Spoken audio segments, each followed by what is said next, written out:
हमारे channel edu official को subscribe करें और नई अपडेट्स के लिए घंटी के बटन को जरूर दबाएं।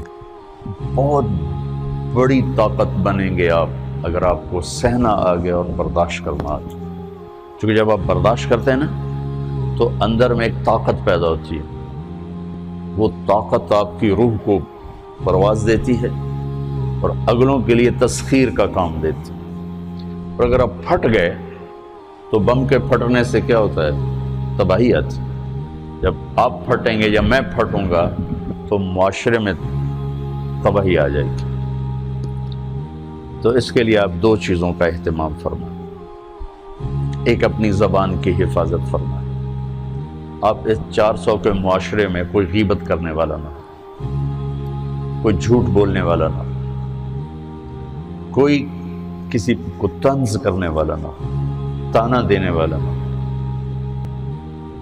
ऐसी बात जो किसी के दिल पे जाके चोट मारे, उससे आप अपनी ज़बान को साफ कर लें। कभी इस पे काबू पा सकेंगे, कभी नहीं, कभी रह जाएगा, कभी हो जाएगा। तो जब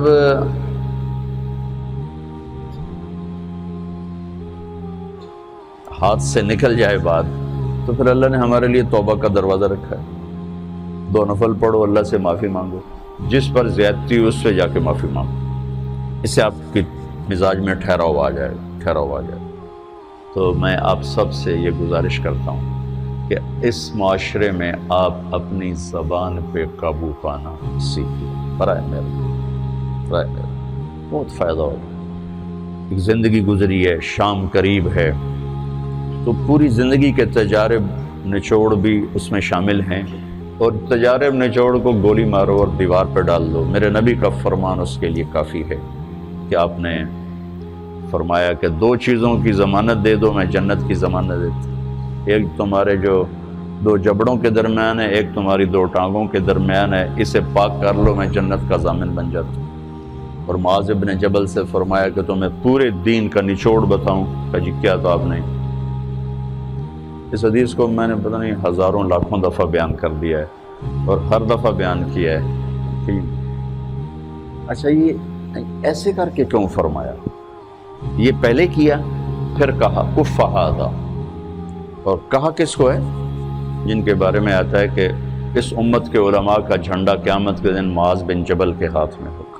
इतने बड़े तो 18 हिजरी में इंतकाल हुआ। 1434 हिजरी में मैं उर्दन गया तो उनकी कब्र से खुशबू आ रही थी। 1400 साल गुजर गया, उनकी कब्र से खुशबू का आना बंद नहीं हुआ। इतने बड़े आदमी को कैसे समझाया? बच्चे की तरह। नमाज इस ज़बान पे काबू। तो आप सबको, अपने आप को भी कहते हैं,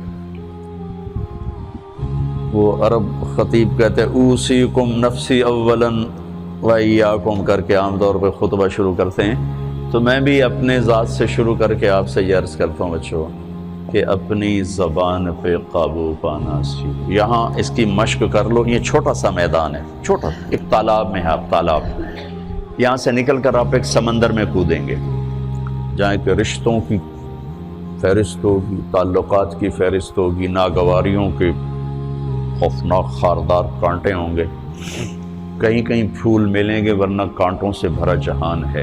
अगर आपने यहाँ प्रैक्टिस कर ली तो फिर आप उस मैदान में जाकर इंतहाई खूबसूरत मुआशरे का फ़र्द बन जाएंगे।